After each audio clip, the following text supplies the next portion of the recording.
I care about you more than anyone else. That's an unwavering truth, even now. I thought that you'd forgotten. I never said anything of the sort.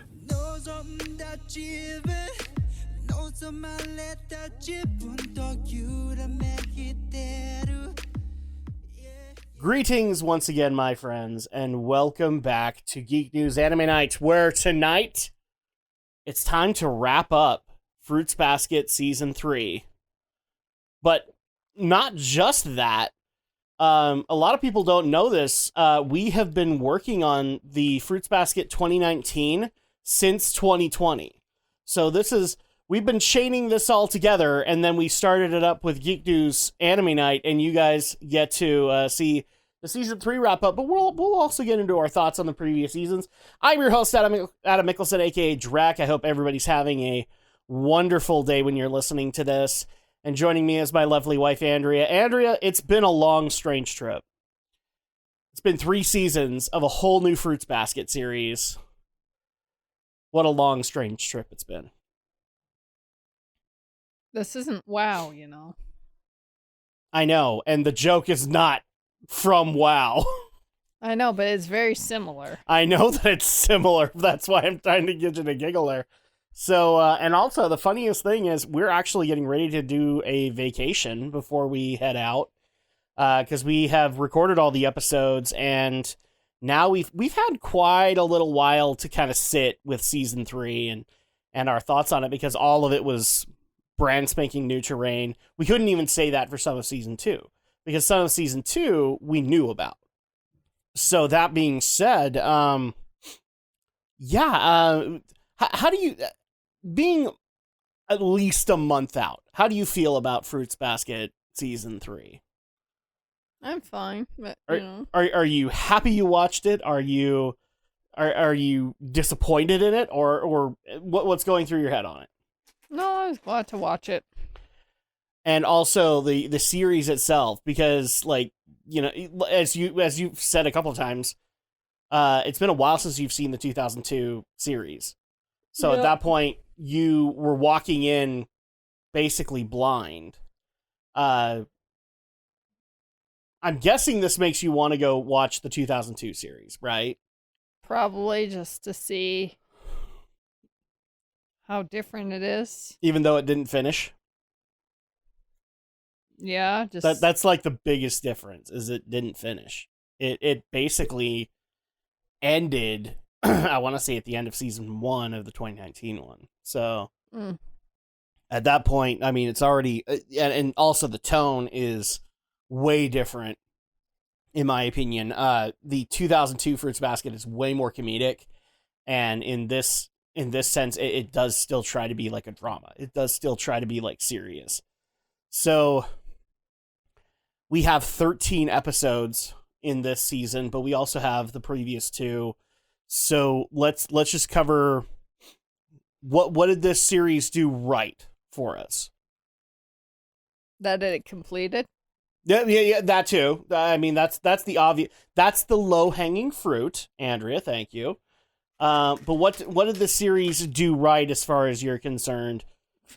It was good. I don't have anything to I don't have anything to elaborate on that. Okay. What did you like about the show? It was funny and entertaining. Okay, so you liked a lot of the comedy of it, Yeah. and a lot of the weird situations. Did you like when it would actually get serious and... Well, I did like the suspense in some cases. Okay. Were there any points where you felt like it got too deep?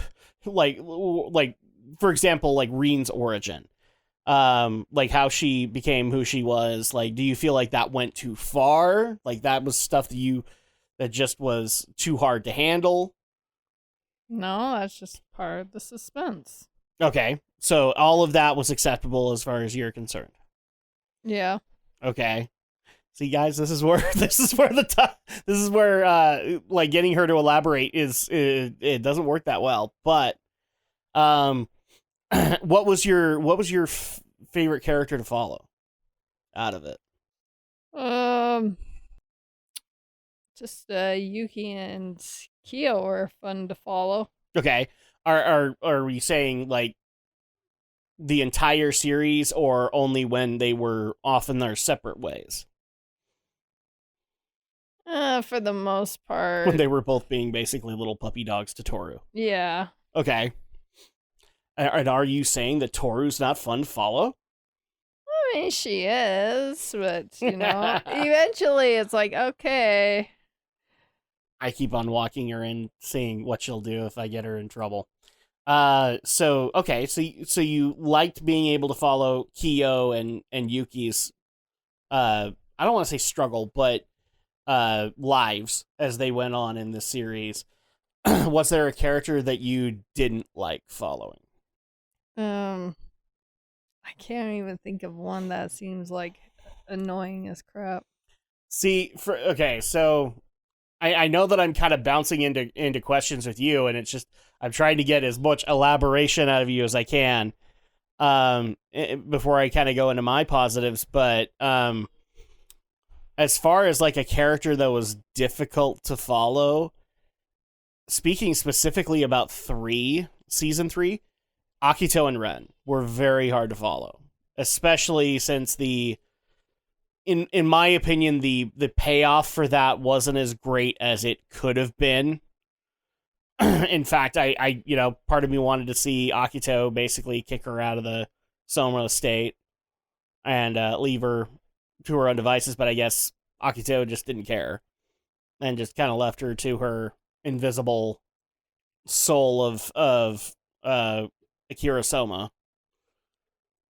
Yeah, but that's the only most of the backstory you'll ever get. And also as like a distant third, the grandma in the Soma estate. But I didn't think that even the older version had any type of backstory on Akito as much as you can get.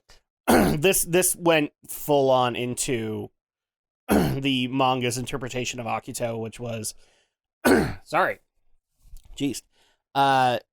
Which is basically explaining, okay, yes, he's God, or she's God, but also in the terms in Japanese, she's the Jade Emperor.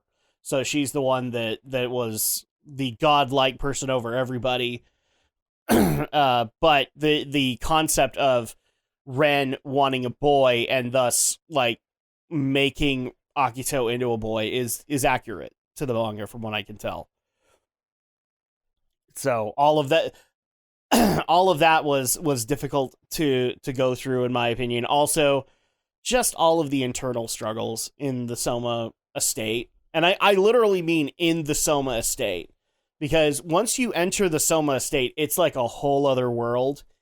And it's very clearly shown, even though we don't get to see too much of it, is like the rules don't work the same in the Soma estate as they do around the rest of Tokyo, kind of thing. And that got a little irritating, especially since, a lot of the rules in the Soma estate were bullshit, as far as I'm concerned. Well, I guess the thing that trumps most over that is the Yuki fan club. See, the 2002 series followed the Yuki fan club quite a bit. This series didn't really go into that much. Which I would actually say is an improvement, because to me, the Yuki fan club was probably even more annoying than the rules of the Soma estate. Because at least the Soma estate makes sense. Mm-hmm. The Yuki fan club is just a bunch of girls pining over, sexy dude who will be there for who knows how many years of their life. Yeah. And then they'll find somebody who's more worthwhile to be with. The Yuki fan club actually bugged me to an extent where immediately if they saw Yuki's face, they'll immediately go into their dating profile. Like the old school video dating profiles. I like long walks on the beach, and I like being able to have long conversations and have great conversations over wine and coffee. And it's just like, okay, we get it. You find him sexy. I got it.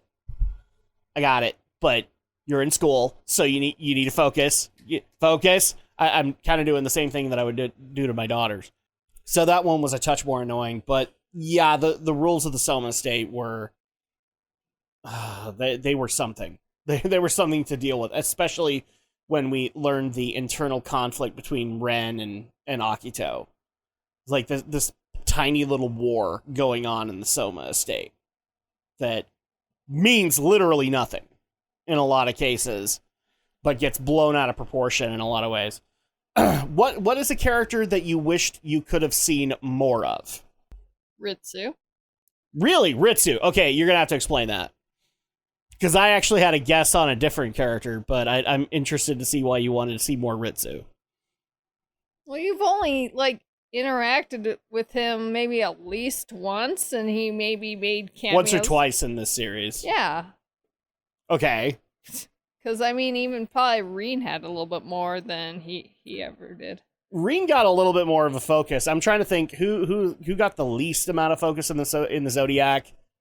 Ritsu's definitely the least. Second one up, ooh. I mean, I kind of want to give that to Kureno. Because Kureno, you only got to learn about stuff that's been going on in his current predicament. You never got to learn about what happened before that predicament, kind of thing. Aside from that moment where three little boys decide out of nowhere to hug a pregnant woman's belly, and there's no explanation. So, that was still freaking awkward.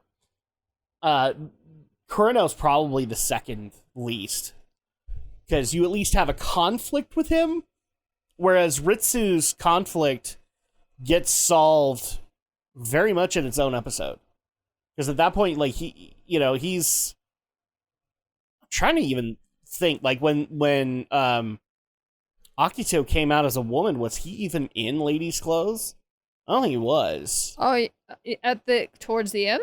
Well, he wasn't there, but I don't think we ever saw him in women's clothes after that. No, he was in regular men's clothes, and he was like, oh. And it also was very helpful to put him together with Shigere's editor, so that at that point, now he's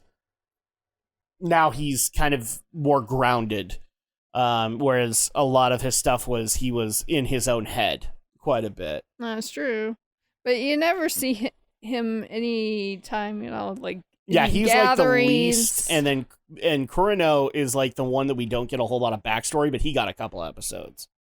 And I want to say the third would probably be Kagura. Kagura gets a focus early on in the series, but then is kind of slowly forgotten by season 2. Doesn't really show up that much, especially after Kyo's talk, where she's like, okay, I'm gonna let Toru take over from here, and she just kind of disappears. Because I'm trying to think, like, in between that, the only times we ever saw her were related to Reen, right? Because Reen was living with Kagura at that time. So there you go. So that's the one that you would have liked to have seen.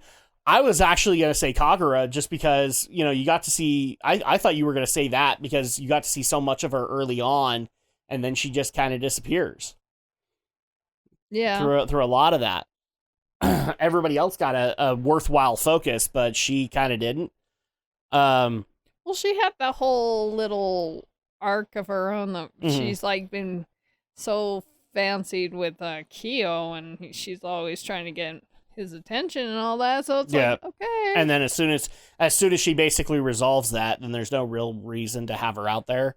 Aside from bringing her back to go and get all of Ritsu's dresses. That was kind of funny. So I'm going to start answering a few of these questions myself. So my favorite character to follow, I've thought long and hard about this. That's what she said. I'm not going to tie Yuki and Kyo. Kind of like how you did. You like both of them.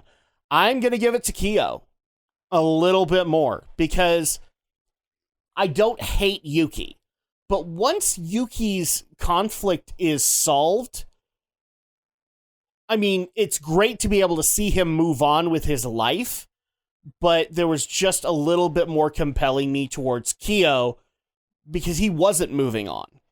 And that always put a big question mark in my head. Like, okay, Yuki's moving on, but Kyo isn't. Why isn't Kyo? And I get the whole, okay, you know, they had to emphasize the deal of after high school, he's got to go in the cell and all that. But they also just didn't really showcase a whole lot of his pain until near the end of the show. And then we get the full picture. A lot of that we just kind of have to guess. And so in my opinion, it was a lot easier it was much more compelling to follow Kyo's story when it comes to that. And just because I want to throw this in here, let's just say that's the male character that you wanted to follow. What was the female character that you were most interested in following in the show? And I'm not excluding Toru at this point. Like, if Toru is just the one, that's fine. Yeah, Toru is just fine. I'll give you that. Toru's an interesting one. I will say Uotani also got pretty interesting near the end. Just because she went... Like, we all... In the 2002 series, all you know is, like, she's the Yankee, she's the tomboy. And then this series goes out of its way to paint that she is a girly girl. She just is a strong girly girl. She doesn't take crap, kind of thing. Whereas the original series, just like, she's a tomboy. That's how they painted her.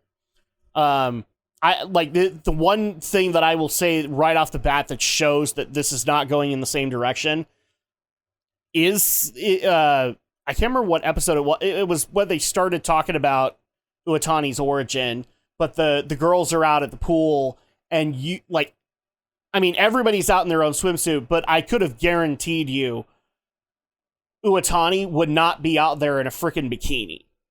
Like, if she's tomboy, she'd be out there in, I don't know, a one piece or something like that, or she'd be very, very covered. Unlike what we got, I'm like, wow, this series is actually trying to paint Uotani as feminine. That's weird. Why are they doing this? And then they even went super motherly with this, where the 2002 series didn't. It was just Hanajima that was the motherly. This one kind of did it too. That's why I'm joking, like, my two moms, because that's basically what they were. So what is a female character that you didn't want to follow out of that? Because my male character that I didn't want to follow whenever the plot would go in that direction, at the beginning of the series, it was Hiro. Hiro Soma annoyed the shit out of me, and I never wanted to see anything, but the problem is season 3 actually made him a compelling character.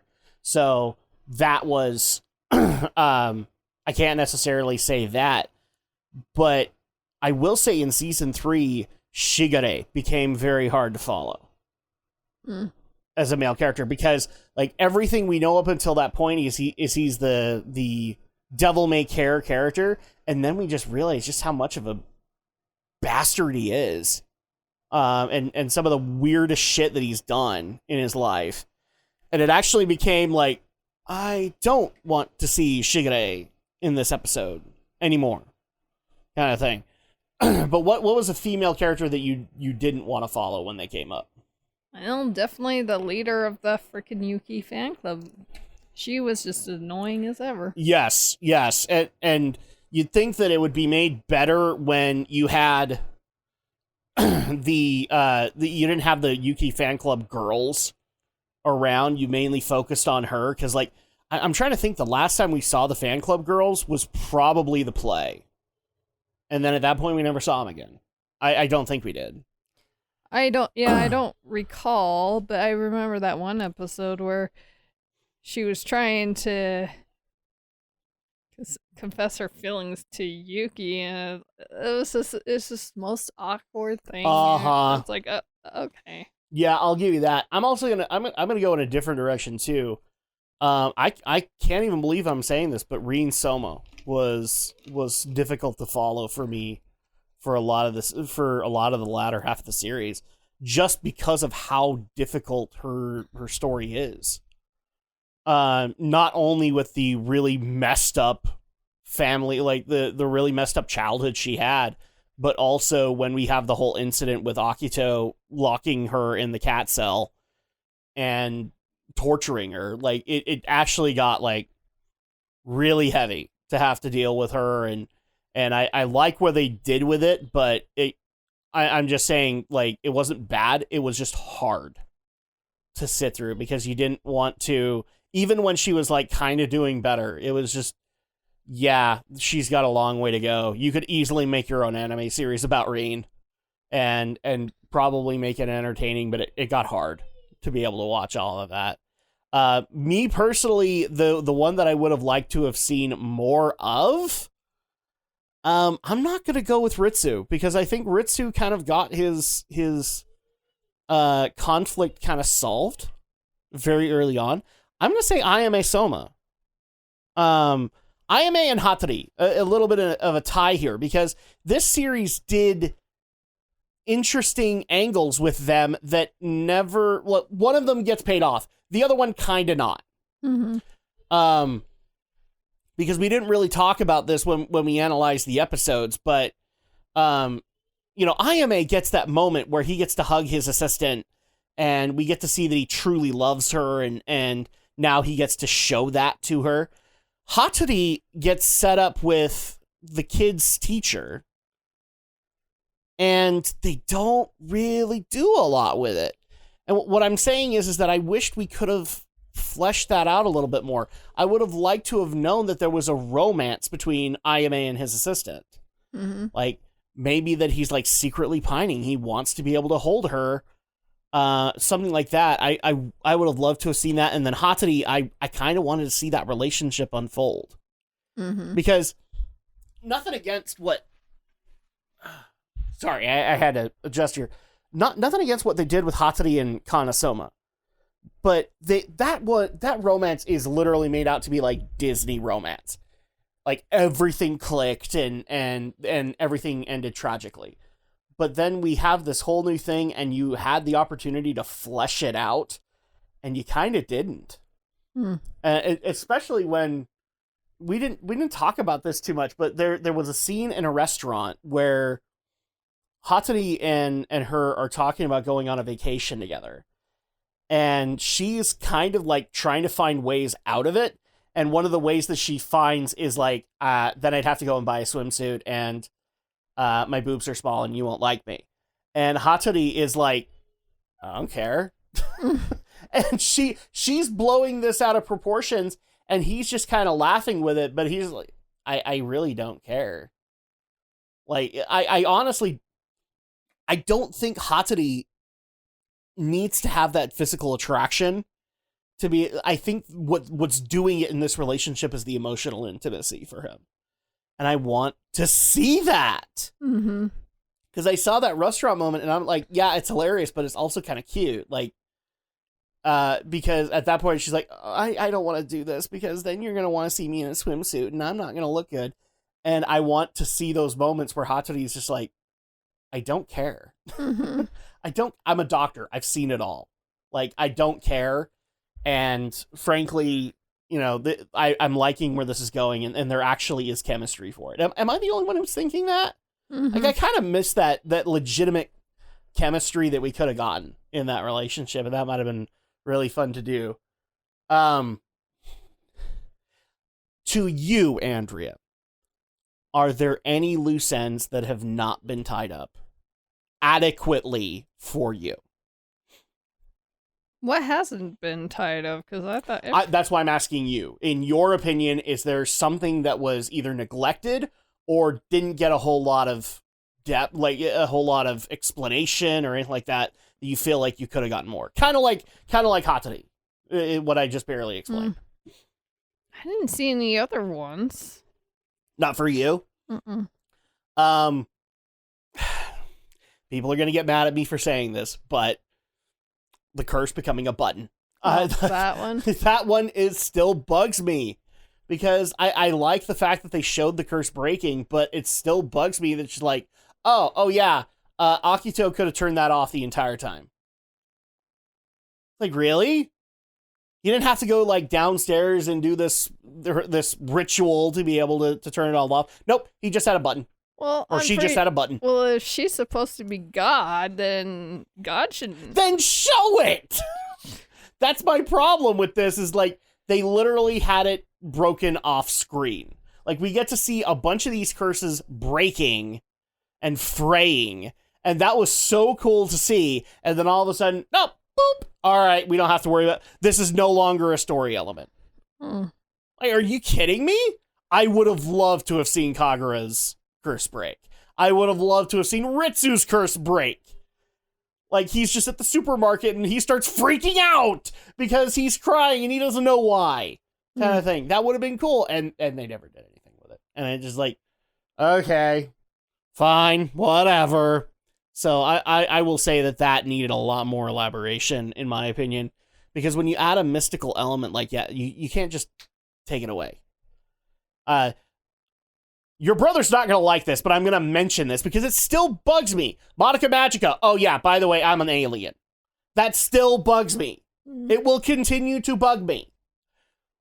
Don't do that. Don't just don't whiplash me. I don't like that when writing is done with a little whiplash in it. It doesn't work. The same thing here for the curse.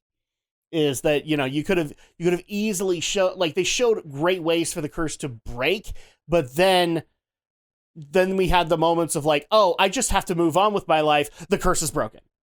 What? It doesn't make a whole lot of sense, but that's for me. Is there anything in your opinion that this series did wrong? I know that this is supposed to be the season 3 wrap up, guys, but we've actually been watching this for the last 2 years. So that's why I'm saying series, is because we're wrapping this whole thing up. Well, it's just sad that you didn't see some of the other characters. I know that they didn't have very big arcs, but it's like, why couldn't you see them a little bit more often or interact with Toru a little bit more? It's just like Rin needed more interaction with Toru. Akito needed more interaction with Toru. Like, I'm saying post incident. Oh yeah. Because all of a sudden, like, Akito is just super penitent, and it's possible for that to happen, but it's also kind of like, from a storytelling perspective, it's kind of unnatural. So at that point, I would have loved more episodes there. I mean, yeah, I probably would have, because you see, Toru with mostly either,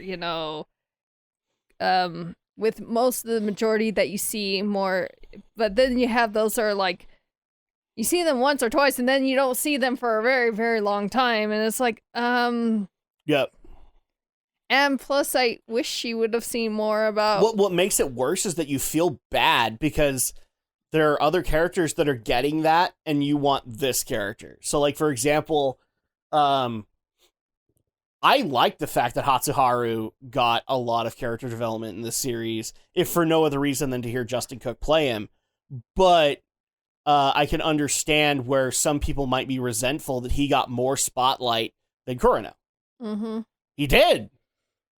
I mean, it would have been nice to see a little bit more, more of an interaction between Akito and Toru, like, even at the hospital, but she didn't really... Yeah. Or actual conversations happening between Akito and Shigure that didn't end in, like, this hate-sex relationship. Mm-hmm.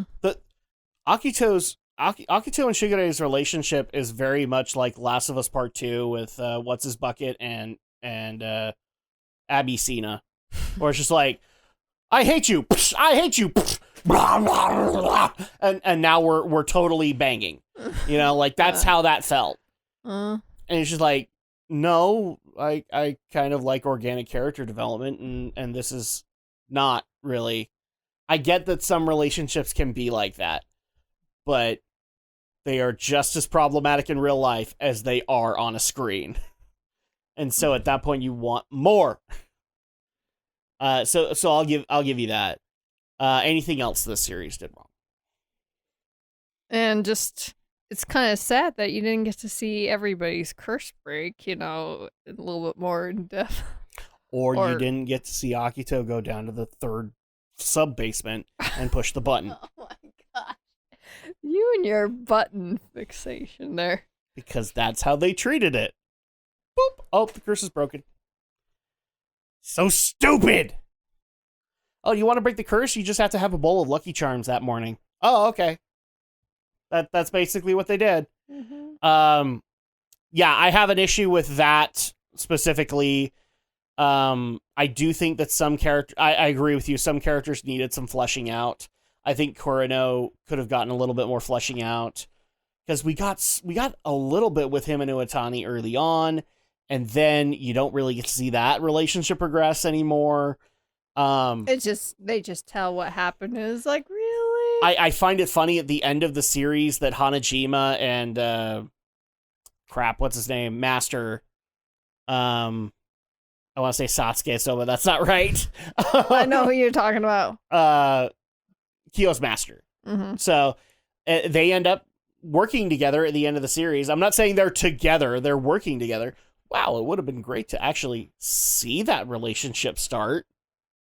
Oh, that's going to bug me now that I can't think of his name, but oh well. Kyo's dad was also something that was kind of forced. You didn't show him that much in the series at all, and frankly, I would have much rather kept him in the past and not shown just how much of a douche nozzle he is in real life, because it didn't, like, I get why they did it from Kyo's character's perspective, but you could have easily not done it because they just didn't focus on the guy. And you could have taken that time and put it towards somebody like Ritsu and his relationship with Shigeru's editor, which actually might be a cute relationship to follow. I mean, heck, you even sometimes have... Heck, you could make a sitcom where Kagura becomes the weird and awkward third wheel in that relationship. Mm-hmm. They're having this nice intimate dinner, and Kagura's like, oh, hey-o! Well, even sometimes when they go to those little get-togethers, you don't even see Ritsu just being there, you know? It's like, okay, It's like, where did that person go? Until the end, and you're like, oh, well, there you are. Yep. We don't even get to see Ritsu's parents after that. But actually, you know what? No. I'm gonna double down here. I wanted to see Ritsu and his mom interact, just to have them both screaming, "I'm sorry!" That would have been so great to have that in stereo. No, that would have been even 10 times more funny if you imagine Akito coming out in the dress and all that, and Ritsu's like, what? or she comes out and Ritsu's like, hey, I thought that was one of mine. Oh, I'm going to hell. I'm so sorry. I'm so sorry. I wore it out. It's no longer tight. Oh god, I'm going to hell. It's one of those times where I'm very clearly going to hell. But so this is usually the time that we kind of established with season 1 of Rising the Shield Hero, where we're gonna go ahead and give out some awards. Alex, jeez, it's also late. Andrea, we're gonna give out some awards here. So if you were going to give a Best Actor award to one of the performances in this series for the male leads, who would you give it to? I have officially irritated Andrea because now she has to think. I probably want to give it to Shigure. You want to give it to my boy John Bergmeyer? Sure, why not? And why do you want to give Best Actor to Shigure? Because he always was so mysterious. He's like got so many personalities, and you cannot seem to follow. He does kind of have dissociative identity disorder, doesn't he? I mean, and sometimes he could be very funny, and sometimes it's just amazing to see how serious I will say John got a lot to work with in season 3, where he became kind of the twisted character. Mm-hmm. And ultimately, for all the people who are going to scream at me going, well, he's not really all that twisted because his yeah, the series doesn't really explain that. Maybe the manga did, but we don't really understand his motivation in the series perspective of he just resented the fact that Akito was forced to live life as a man. And he never liked that. It's not really properly explained in the series. Well, that's true, but I just liked, he tries to act like the good, like this person, good person, and then he's just got some secret things that you don't even know about and keeps you wondering about. Okay. So you would give the best actor to John Bergmeyer for Shigure Soma. I'm gonna go ahead and give it to Jerry Jewell for Kyo Soma. Who Jerry Jewell I know from Yu Yu Hakusho days, and he got, I'm trying to remember if he got like an active role in that, because he ended up playing a couple of villains in that series, but he wasn't like set. Like, for example, John Bergmeyer was, where he played Kurama, kind of thing. So I'm going to give it to Jerry Jewell. I think he did an amazing job with Kyo, especially with some of the later stuff that we have to deal with. He got to emote quite a bit. So I would give that to him. So best supporting actor, who would you give it to? Justin Cook. Hatsuharu Soma. I want to go with because Haru got so much, especially with the whole breaking up with Rin and then getting back together with her. And I still love all of the random moments, just like first she turned blue and then she turned gray. 5 stars. Justin Cook had some fun with that, so I'd give him best supporting actor. What about you? I liked Ayami or Ayame. Ayame. So you're handing it over to the man with the casting couch himself, Chris Sabat. Mm-hmm. Yep. I'm still gonna say it. I just loved his performance. No. Like here's the thing. Especially the whole school thing. I've said it before. I'll say it again. Chris Sabat is an amazing voice actor. He's been able to do a lot of really great things. It's just too bad he's a douchebag of a human being. So, and I can distinguish between being able to be an amazing actor and being a douchebag in real life, because that can't happen. All right. Okay, so we've done best actor, best supporting actor, best actress. I think you and I would both have to agree here. This has to go to Laura Bailey, who played Toru Honda, because that performance is legendary. It's amazing. She did a really great job with that. And I'm very happy they got her back for the 2019 series so that she could finish this, because I think it's been said in interviews she really wishes she could finish this out. So I think that's the obvious one, but I don't want to speak for you. Is there somebody else you give it to? No. Okay. So best supporting actress, who would you give this to? Hanajima or something. You'd give it to Hanajima. Okay, So explain yourself. Because it's just fun to watch her go through the whole goth thing and look like she's got like some possessed. And then also have the throw off of like, I'm a mother, except I'm not a mother. Yes. Well, give me a second. I'm actually trying to find who played her. And unfortunately, I'm looking on IMDb, so it's mixing both the Japanese cast and the regular cast. Yeah. So, bear with me a second. Jad Saxton played Saki Hanajima. So, you would give that to her. Mm-hmm. All right. For myself, I would give it over to Elizabeth. I'd do a little bit of a tie here. One, I would do Elizabeth Maxwell, who played Arisa Uwatani, because Uwatani got given. I would actually say Hanajima pretty much kind of stays the same throughout the whole series. Oh, yeah. But Uwatani got so much more character development in this series compared to previously. Like I said, she's painted as a tomboy, and that's pretty much it. Whereas we get to learn like her backstory and basically her kind of growing into her own woman. So I'll give credit over to Elizabeth Maxwell, who just so happens, by the way, to play I can't think of her name, Urbosa from Breath of the Wild. So there you go. But my second one would be going towards Brina Palencia, I think is her name, who played Izuzu or Rin Soma, because this character had not been debuted yet, and it's a fairly dark character.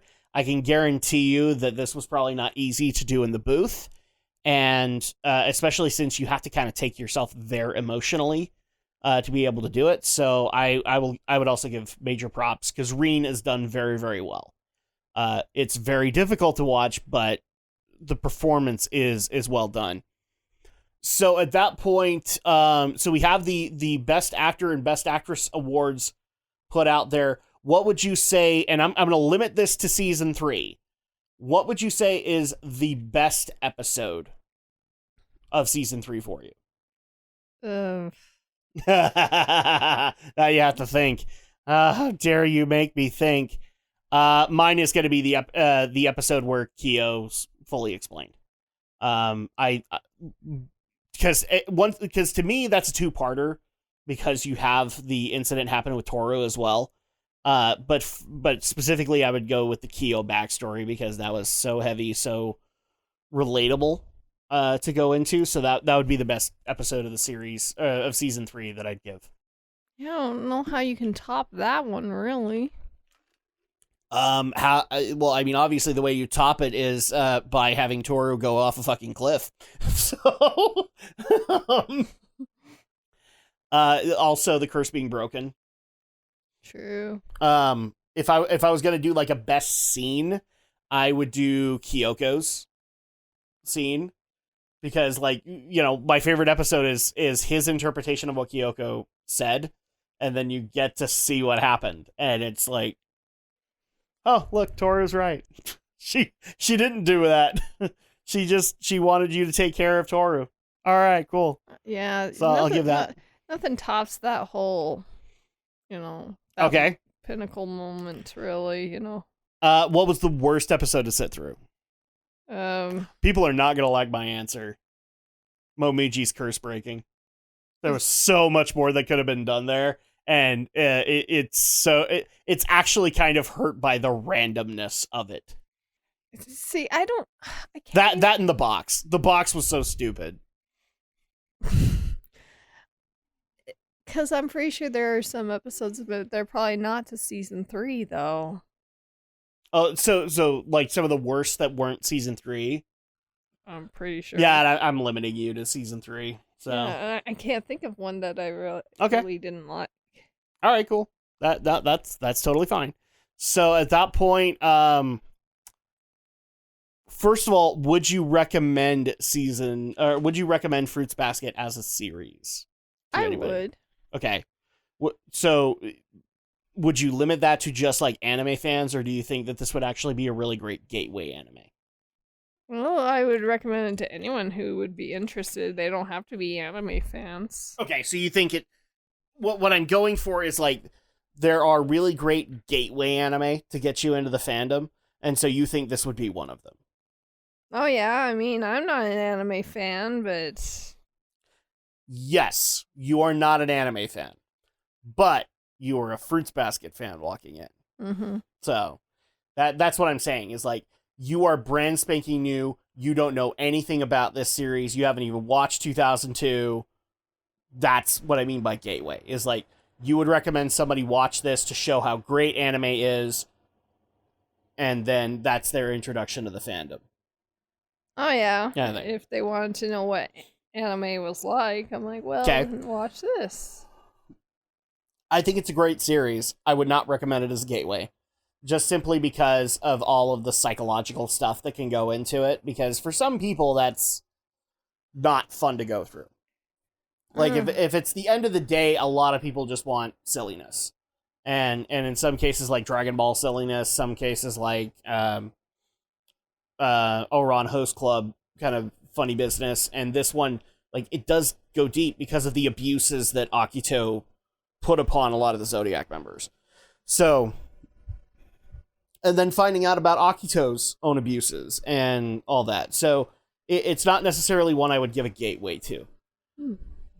Because I think that there would be better slice of life kind of animes or drama animes that would fit the bill a little bit more.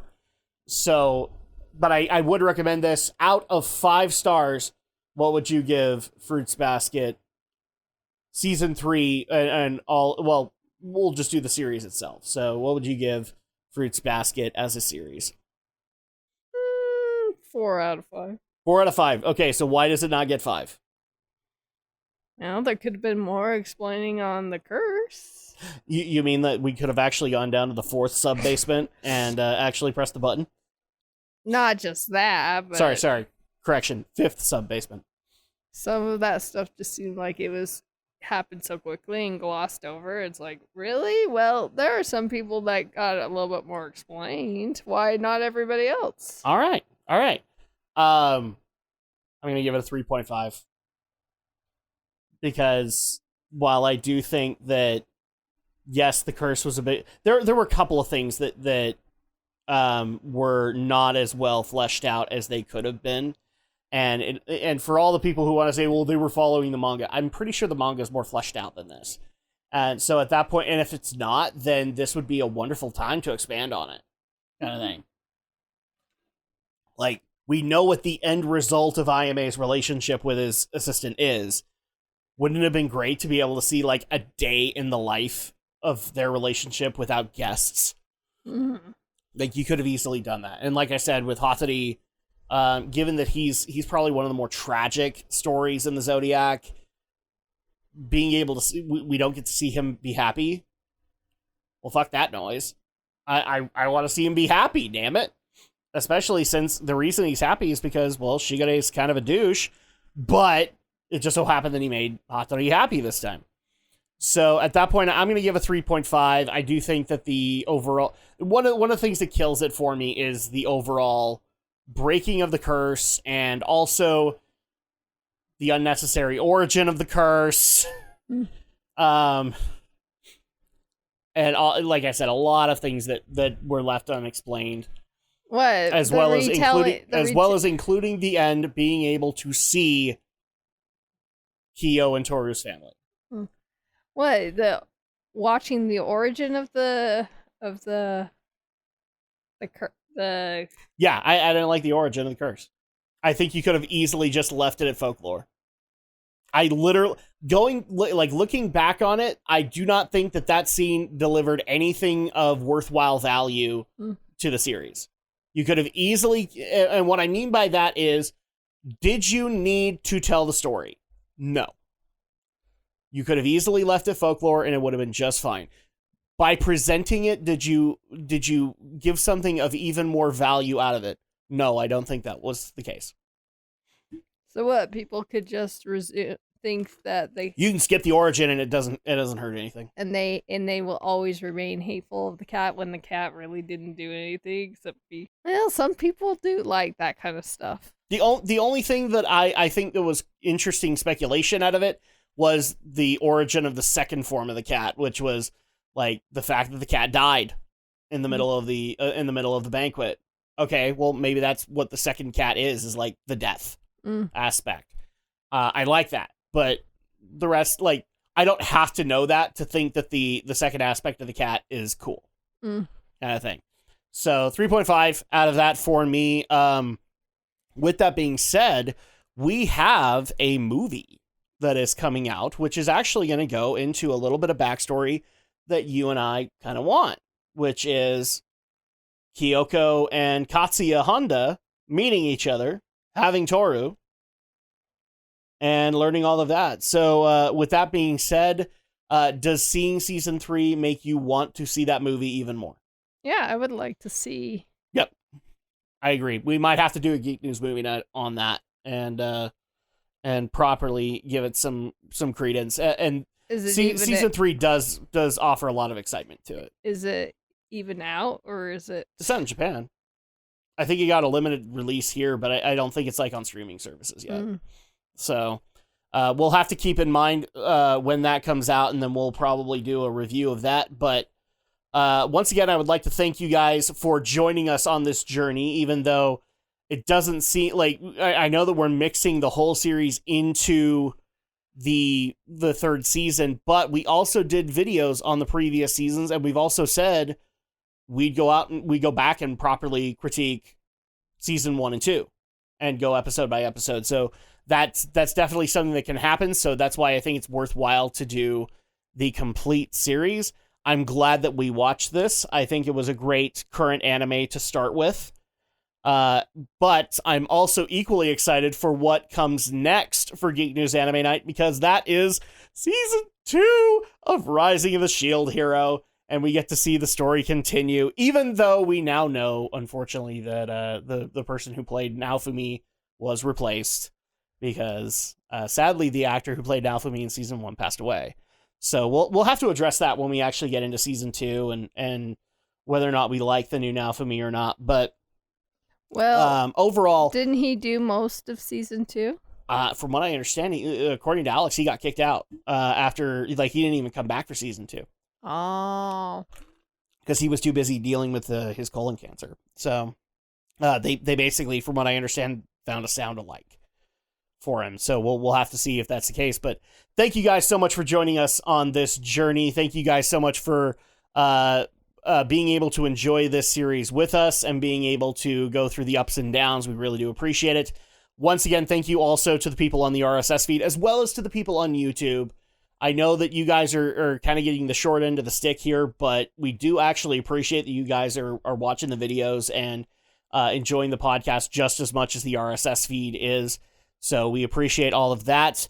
And also, thank you guys. If you're brand spanking new, continue to follow the RSS feed at geekynro.libsyn.com, or you could go to Apple Podcasts, Google Podcasts, Amazon Podcasts, Spotify, and Player.fm to be able to listen to all of these, including when we actually get to season 2 of Rising of the Shield Hero, as well as, in case you guys didn't hear this from season 1, the next series we're going to be taking on is season 1 of The Mandalorian.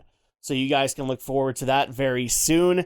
And once again, thank you guys so much. We will catch you guys for that. But in the meantime, for myself and Andrea, it's vacation time. Yeah. It's vacation time. Let's go. Sorry, we can't hear you. We're too busy getting out the door. We're too busy getting out the freaking door.